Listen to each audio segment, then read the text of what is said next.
और अब बारी है जानने की आज का विशेष महाउपाय।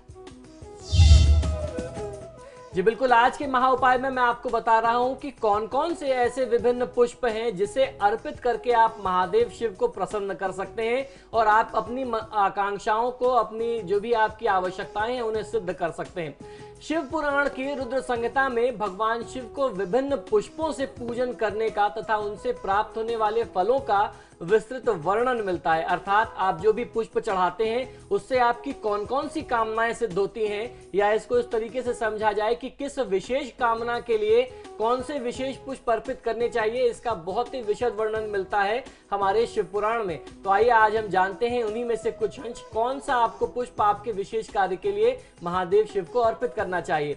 लाल व सफेद आंकड़े के फूल से शिव जी का पूजन करने पर भोग व मोक्ष की प्राप्ति होती है।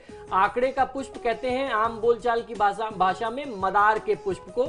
मदार के पुष्प को यदि आप अर्पित करेंगे लाल और सफेद, तो आपकी जो मोक्ष की जो आकांक्षाएं हैं वो प्राप्त होती हैं। चमेली के पुष्प अर्पित करने से वाहन आदि का सुख मिलता है। तो फिर समझ लीजिए, यदि आपको वाहन सुख चाहिए, आपको लगातार प्रयास करने के बाद वाहन सुख नहीं मिल रहा, तो चमेली के पुष्प आपको महादेव पर नियमित अर्पित करने चाहिए।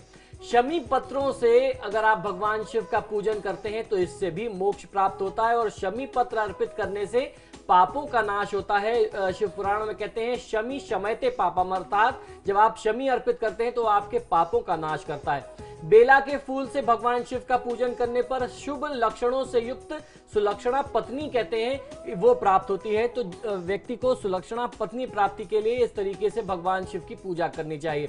जूही के फूल अर्पित करने से, यदि आप भगवान शिव का पूजन करते हैं जूही के पुष्प से, तो घर में कभी अन्न की कमी नहीं रहती, अर्थात आपका अन्न का जो भंडार है वह कभी भी खाली नहीं रहता यदि आप जूही के पुष्प से महादेव की आराधना करें।